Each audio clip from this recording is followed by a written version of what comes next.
Bagaimana ada bagi zat, bagaimana sifat kudrah itu ada bagi zat?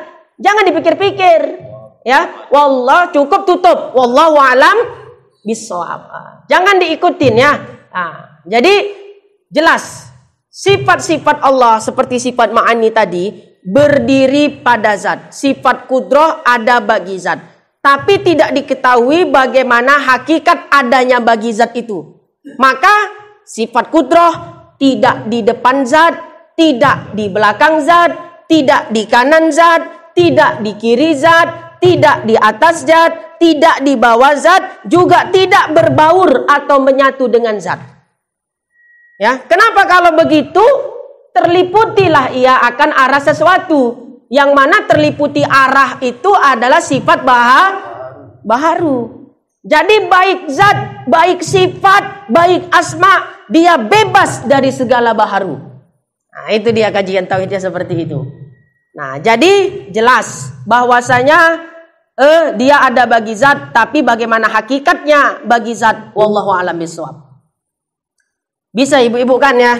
Sikit-sikit ya Bu ya. Insyaallah pelan-pelan. Kemudian lihat lagi kitabnya. Terupa dengan dia mengadakan tiap-tiap mungkin dan meniadakan akan dia.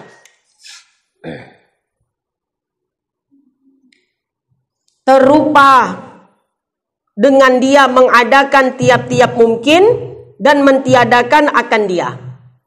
Jadi tadi jelas ya, tugas sifat kudrah itu jelas, yaitu menjadikan sesuatu yang tiada menjadi ada dan meniadakan sesuatu yang ada menjadi tiada. Jelas tugas sifat kudrah. Nah, inilah tugas sifat kudrah. Seandainya ada yang bertanya begini, apabila Allah tidak bersifat kudrah, mampukah Allah menjadikan sesuatu atau meniadakan sesuatu? Betul pula kan? Bila ditanya orang, ya, andai Allah tidak bersifat kudrah, mampukah Allah menciptakan sesuatu atau meniadakan sesuatu? Dikhayalkan seolah-olah sifat kudrah itu tidak ada. Dijawab mampu, salah. Dijawab tak mampu juga salah. Nah, jawaban yang benar adalah sungguh hal itu adalah perkara yang mustahil. Ya, jawabannya seperti itu. Perkara itu ya adalah perkara yang mustahil. Pertanyaan seperti itu tidak benar. Ya, kenapa tidak benar? Kalau ya dikatakan Allah mampu menciptakan atau meniadakan sesuatu tanpa sifat kudrah, lazimlah ya qalbul haqaiq. Ada istilah dalam tauhid itu qalbul haqaiq. Ya, sekali lagi saya saya sampaikan, kalau dijawab Allah mampu menciptakan sesuatu ya walaupun Allah tidak bersifat kudrah. Mampukah Allah menciptakan sesuatu ya apabila Allah tidak bersifat kudrah? Mampukah Allah menciptakan atau meniadakan sesuatu? Kan itu pertanyaannya. Kalau dijawab mampu ya, maka lazimlah qalbul haqaiq. Ya, pernah dengar istilah ini? Atau kalau Arab Melayu ada istilah ini, Ustaz? Apa istilahnya? Ada juga bilang itu mantai kan lagi. Oh, sama juga qalbul haqaiq. Nah, kadang kan istilah Arab Melayu ada sendiri dia, makanya saya tanya kan. Nah, jadi lazimlah qalbul haqaiq. Qalbul haqaiq itu dua maknanya. Pertama, meniadakan yang wajib. Ya, meniadakan yang wajib, satu. Kedua, mengadakan yang mustahil. Itu ya qalbul haqaiq. Meniadakan sesuatu yang wajib, satu. Menjadikan sesuatu yang mustahil. Jadi kan pertanyaannya jelas.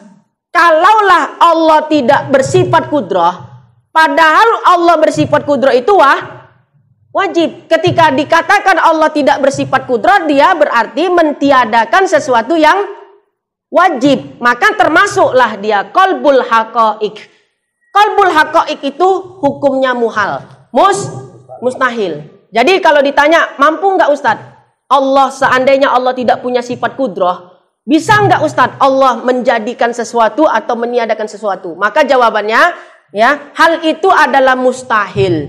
Kenapa? Kalau dikatakan mampu, lazimlah, ya, sesuatu yang disebut dengan qalbul haqaiq. Kalau dikatakan tidak mampu, berarti Anda menetapkan sesuatu sifat lemah atau ajuz bagi Allah Subhanahu wa Ta'ala. Maka jawabannya, pertanyaanmu itu diperbaiki. Mustahil itu terjadi. Kenapa? Karena akan lazim pada zat Allah Ta'ala qalbul haqaiq. Jadi qalbul haqaiq maknanya dua tadi. Apa tadi? Meniadakan yang wajib dan mengadakan yang mustahil. Itu qalbul haqaiq. Nah, ada juga istilah tahsilul hasil. Pernah juga dengar ya?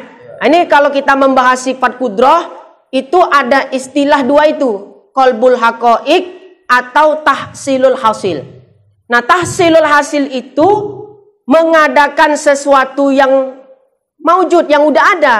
Sesuatu yang udah ada dijadikan lagi. Itu adalah tahsilul hasil. Atau mentiadakan sesuatu yang tiada, itu juga tahsilul hasil. Maka begini, Allah ini pendapat falasifah nih, ya, falasifah barat Yunani, ya, pendapat falasifah Yunani tentang adanya alam. Tuhan menciptakan alam, alam menciptakan Tuhan, ya, Allah menciptakan alam, alam menciptakan Tuhan. Ini ya daur.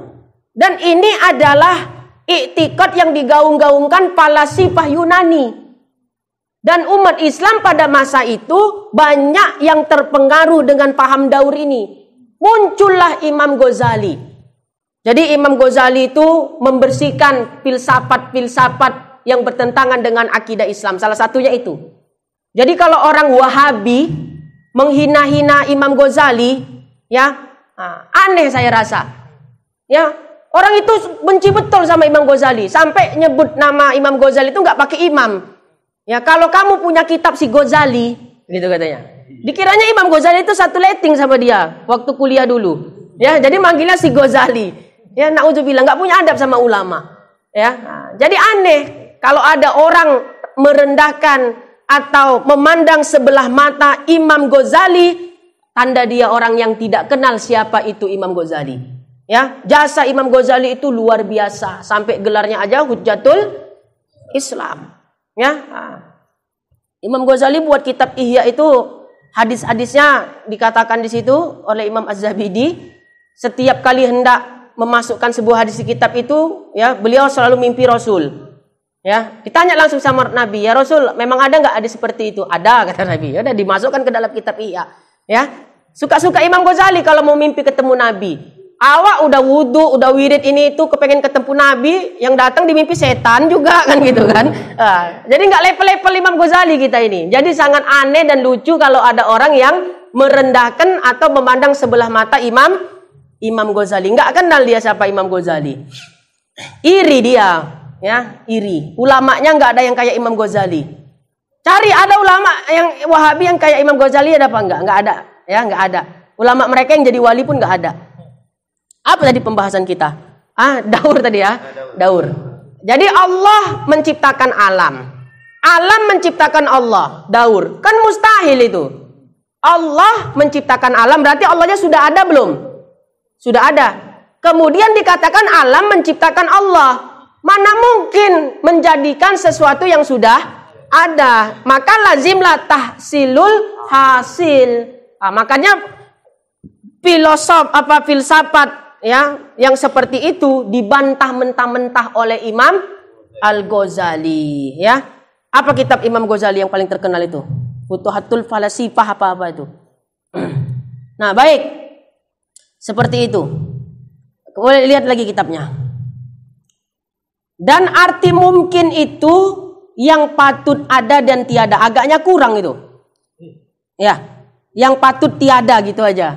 Harusnya mungkin itu kan definisinya sesuatu yang patut ada, patut tiada. Iya kan? Coba. Bahasa Indonesianya apa Ustaz? Patut ada dan tiada. Kan? Di kitab Arab patut tiada aja. Iya kan? Ustaz, nah, tambahkanlah itu. Karena definisi mungkin kan itu. Sesuatu yang patut ada, patut tiada. Sesuatu yang ada dan tiadanya itu sama. Itu adalah mungkin. Harus atau baharu itu ya. Itu sama. Tambahkan di kitab Arabnya itu. Patut ada dan tiada. Nah, ini penjelasannya nih. Simak betul-betul. Sulit nih. Sengaja ku panjang-panjangkan biar nggak ada pertanyaan. Kok jam 10 pulang? Nah baik. Hukum akal. Hukum akal ada berapa? 3. Ya, wajib, mustahil, jaiz. Adapun sifat kudrah ini, ia hanya ta'aluk kepada yang jaiz saja. Kalau kitab Arab Melayu, harus. Sifat kudrah hanya ta'aluk kepada yang harus atau yang jaiz. Tidak ta'aluk ia kepada yang wajib, juga tidak ta'aluk ia kepada yang mustahil. Maka sifat kudrah, ya, maka sifat kudrah itu ta'aluk kepada yang wajib. Ya, kalau seandainya sifat kudrah ta'aluk kepada yang wajib. Tadi kan jelas. Sifat kudrah hanya ta'aluk kepada yang mustahil. Tidak ta'aluk kepada yang wajib. Tidak ta'aluk kepada yang mustahil. Kalau seandainya sifat kudrah itu ta'aluk kepada yang wajib mustahil, bagaimana ceritanya kan gitu? Ya, kenapa dia kok tidak ta'aluk kepada wajib dan mustahil? Kenapa ta'aluk hanya kepada jaiz? Nah, ini supaya jelas kita jelaskan. Maka tidaklah sifat kudrah itu ta'aluk kepada yang wajib. Definisi wajib itu apa? Perkara yang pasti ada, tidak menerima tiada. Itulah bahasa Indonesianya aja ya. Ya, sesuatu yang pasti ada, tidak menerima tiada. Contoh yang wajib itu apa? Zat Allah dan sifat-sifat. Mustahil zat dan sifat Allah itu tidak ada.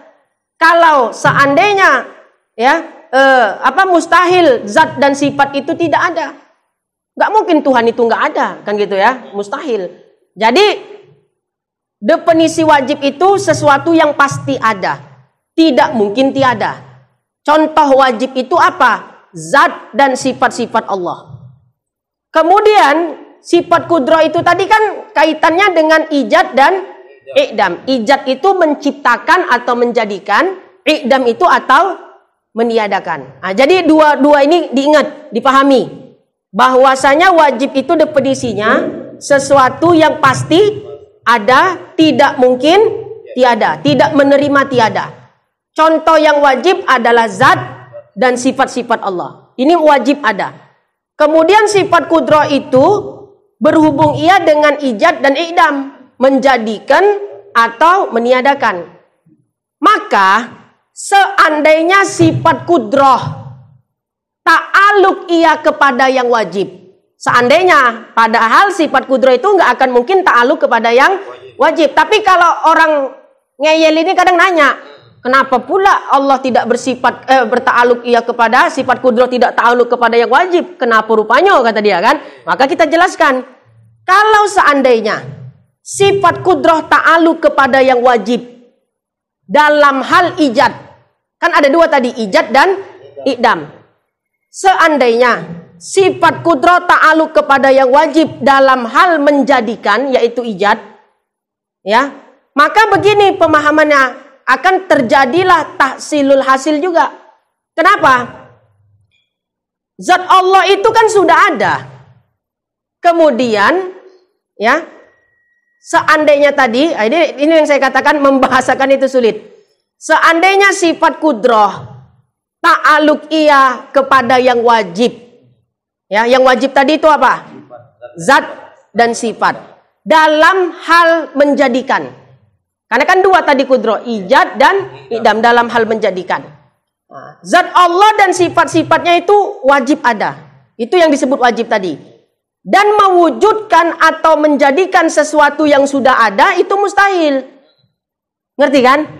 Nah, kalaulah seandainya zat Allah kan sudah ada, ya, wajib dia ada, dan bila dikaitkan sifat kudrah itu ta'aluk kepada yang wajib dalam hal menjadikan, maka dia harus menjadikan lagi perkara yang wajib itu. Walhasil nanti Tuhan jadi berapa? Ya, berbilang-bilang. Maka lazim jugalah namanya tahsilul hasil, menjadikan atau mewujudkan sesuatu yang sudah ada. Sesuatu yang udah ada nggak mungkin diwujudkan lagi, itu muhal, mustahil. Nah, ini bukti kenapa sifat kudrah tidak ta'aluk ia kepada yang wajib dalam perkara ijad atau menjadikan. Nah, kalau dalam perkara mentiadakan bagaimana contohnya? Kan gitu. Sifat kudrah apabila dia ta'aluk kepada yang wajib tadi apa? Zat dan sifat-sifat. Dalam hal meniadakan, yaitu i'dam. Ya, seandainya ta'aluk sifat kudrah kepada perkara yang wajib dalam hal i'dam mentiadakan, misalnya zat Allah itu kan wajib ada. Ketika dikatakan dia ta'aluk ya kepada yang wajib itu zat Allah, dia ta'aluknya dalam hal mentiadakan, berarti dia wajib atau harus mentiadakan zat Allah.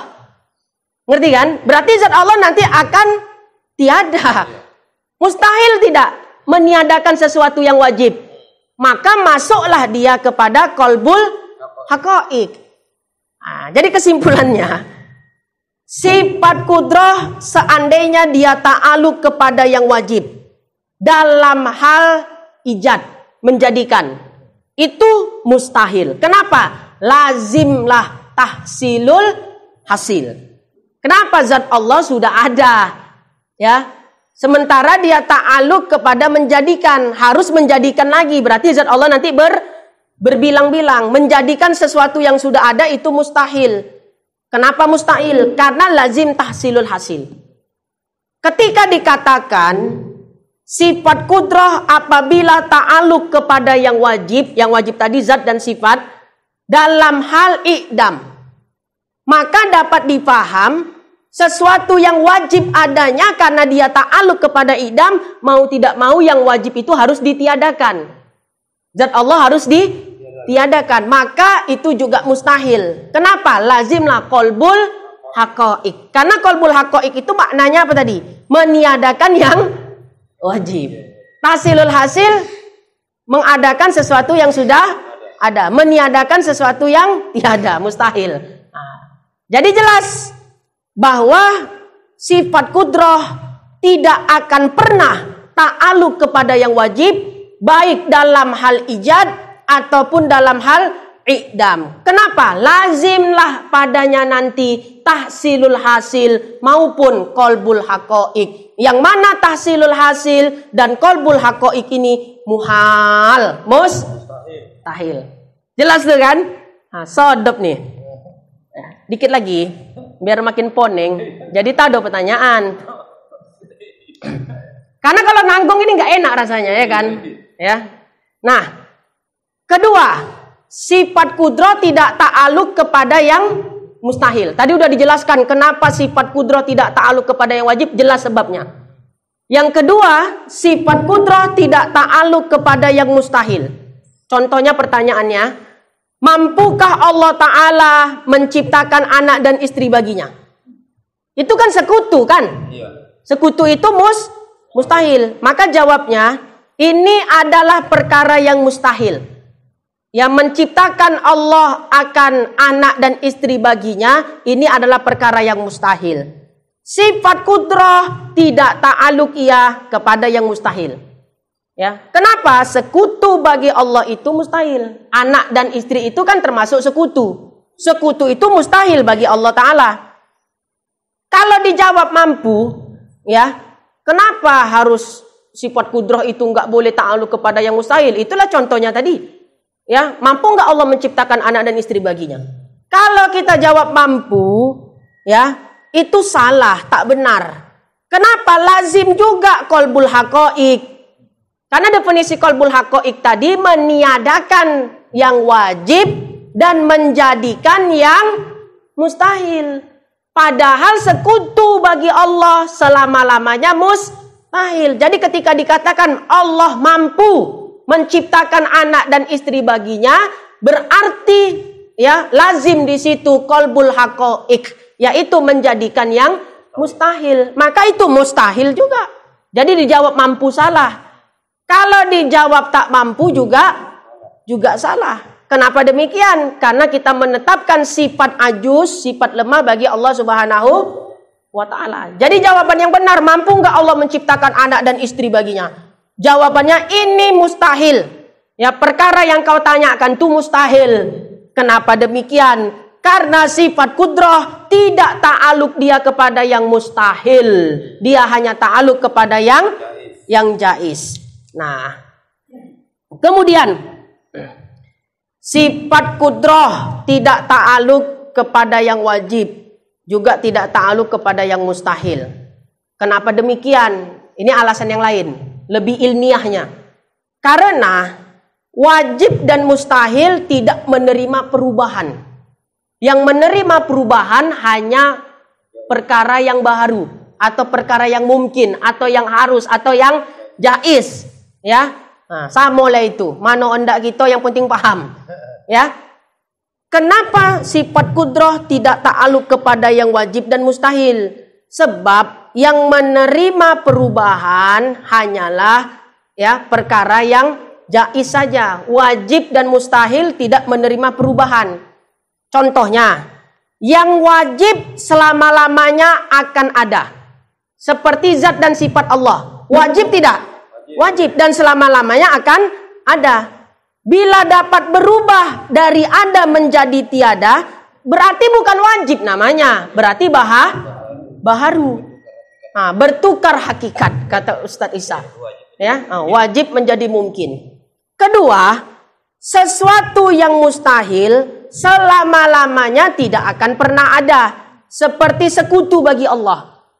Bila sekutu ya berubah, ya dapat berubah dari tiada menjadi ada, berarti bukan mustahil lagi namanya. Tapi mungkin juga berubah hakikat dari yang mustahil menjadi mungkin. Maka sangat-sangat masuk akal ketika dikatakan sifat kudrah tidak ta'aluk kepada yang wajib, tidak ta'aluk kepada yang mustahil. Tapi sifat kudrah ta'aluk dia kepada yang mungkin.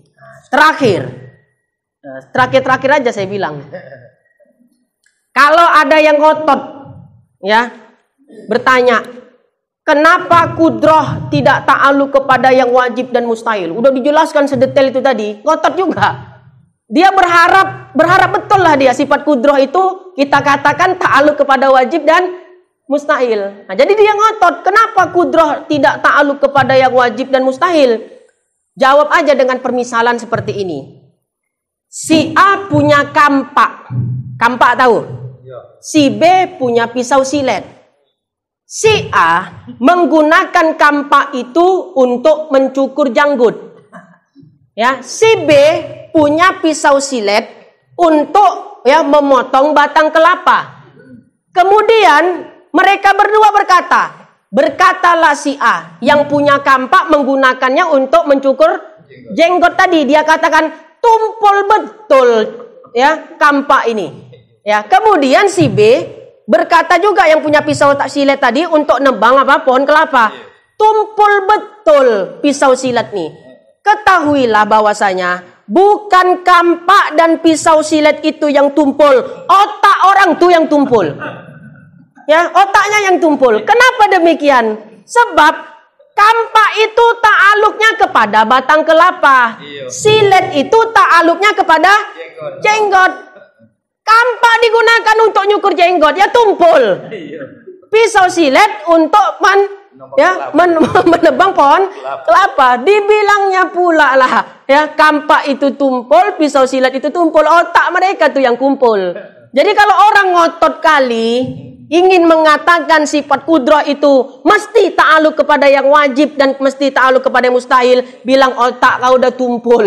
Ya, seperti analogi itu tadi. Itu jelas karena ta'aluknya pisau silet kepada janggut. Kan gitu. Ya, ta'aluknya kampak kepada batang kelapa. Ini tidak, kampak dita'alukan dia kepada jenggot, ya pisau silet dita'alukan dia kepada batang kelapa. Kemudian dia katakan pula bahwasanya tumpullah kampak dan pisau silet itu. Ya tumpul, orang ta'aluknya enggak sesuai. Nah, ngerti maksudnya ya? Nah, itu. Kemudian jika ada yang bertanya lagi,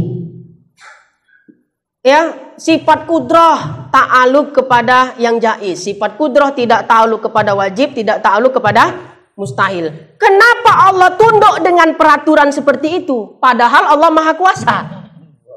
Iya kan, seandainya Anda bertanya begitu, ya. Kenapa Allah harus tunduk dengan peraturan hukum seperti itu?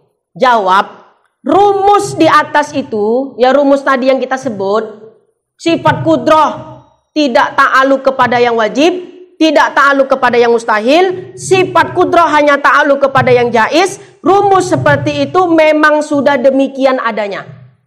Semisal yang mustahil boleh atau bisa dilanggar Allah, maka Allah bisa menjadi alam, alam juga bisa menjadi Allah. Kalau seandainya yang mustahil bisa dilanggar oleh Allah. Nah, jadi seperti itu ketentuannya, seperti itu. Nah, kalau tidak seperti itu bakal rusak akidah, itulah intinya. Nah, jadi kudrah ta'aluknya hanya kepada yang jaiz saja. Alhamdulillah, cukuplah agaknya.